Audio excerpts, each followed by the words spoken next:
pengadilan dari dugaan pembunuhan berencana terhadap Brigadir Yosua, di mana kali ini pihak dari Richard Eliezer menghadirkan saksi yang meringankan dalam agenda sidang lanjutan perkara pembunuhan berencana, dan juga tentunya selain Richard Eliezer, dua terdakwa lainnya yaitu Ricky Rizal dan juga Kuat Ma'ruf akan menjalani sidang dengan agenda yang serupa. Bagaimana perkembangannya dan untuk informasi selengkapnya, kami terhubung dengan jurnalis MGN, ada Cicilia Sinabariba, langsung dari lokasi. Cicilia, siapa saja saksi yang akan dihadirkan pada pagi hari ini? Ya, Febrian, sudah dikonfirmasi dari pihak penasihat hukum dari Richard Eliezer Ronnie Talapesi bahwa hanya satu saksi ahlinya dihadirkan untuk persidangan hari ini, yaitu Albert Aris yang merupakan ahli hukum pidana sekaligus satu dari 11 perancang RKUHP.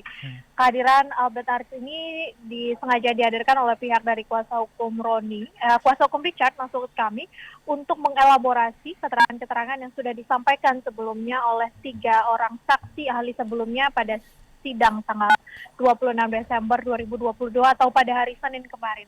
Ini merupakan sidang kedua untuk mendengarkan keterangan saksi yang meringankan untuk pihak dari terdakwa Eliezer, sehingga pihak dari Eliezer hari ini lebih ke mengelaborasi, mengkaitkan keterangan-keterangan yang disampaikan oleh saksi kemarin dengan hari ini. Nah, sebenarnya itu untuk hari ini kalau sesuai dengan jadwal dari pihak Pengadilan Negeri Jakarta Selatan, seharusnya Kuat Ma'ruf dan juga Ricky Rizal juga harus menjalani persidangan untuk agenda mendengarkan keterangan saksi atau keterangan saksi yang meringankan. Namun kami sudah mengonfirmasi kepada pihak dari kuasa hukum masing-masing terdakwa bahwa untuk Ricky Rizal dan juga Kuat Ma'ruf, agenda mendengarkan keterangan saksi yang meringankan baru akan digelar pada tanggal 2 Januari 2023 mendatang. Untuk saat ini atau sampai pagi ini sidang belum dimulai, Febrian. Baru akan dimulai nanti pada pukul 10 pagi dengan Majelis Hakim atau Hakim Ketua Wahyu Iman Santosa. Febrian. Baik, sidang akan dimulai pukul 10, artinya sesaat lagi akan segera dimulai. Lalu Cicilia, apa hal yang hendak digali dari para saksi di persidangan pada hari ini?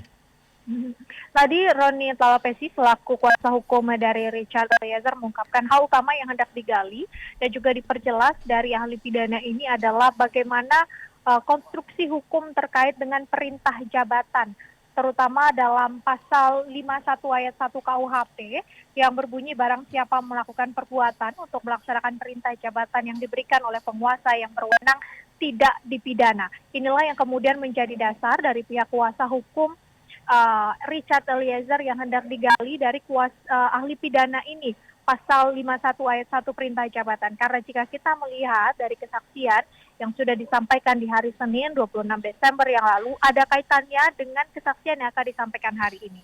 Jika 26 Desember lalu 3 orang ahli ini berasal dari non-hukum yang disaksikan atau keterangan yang diberikan lebih kepada bagaimana kondisi psikologis dari Eliezer, kondisi moral Eliezer, dari segi filsafat moralnya bagaimana.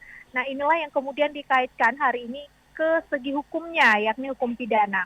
Kita tahu pihak dari psikolog klinis mengatakan Eliezer adalah sosok yang patuh, kemudian pihak dari Romo Magnis yang merupakan ahli filsafat moral juga mengungkapkan bahwa Eliezer diketahui tidak memiliki waktu yang cukup untuk berpikir tenang, dan juga ada faktor kedudukan di sana antara dia dan Verdi Sambo. Sementara begitu juga dengan Riza Indragiri sebagai psikologi forensik yang mengungkapkan bahwa ada jiwa korsa dalam institusi Polri yang membuat ia harus mengikuti perintah. Nah, inilah 3 keterangan-keterangan inilah yang kemudian dielaborasi hari ini dikaitkan dengan hukum, yakni pasal 51 ayat 1 perintah jabatan. Seperti tadi saya sampaikan bahwa targetnya adalah penghapusan pidana, karena dalam pasal 51 itu juga dikatakan bahwa yang diberikan barang siapa melakukan perbuatan untuk melaksanakan perintah jabatan yang diberikan oleh penguasa yang berwenang tidak dipidana. Inilah target yang hendak dilakukan atau dicapai oleh pihak dari kuasa hukum untuk membebaskan Eliezer dari kasus ini dengan menggunakan pasal 51 ayat 1 perintah jabatan. Febrian. Baik, terima kasih Cicilia Sinabariba atas laporan Anda langsung dari Pengadilan Negeri Jakarta Selatan. Selamat kembali bertugas, kami akan nantikan informasi Anda selanjutnya di program selanjutnya.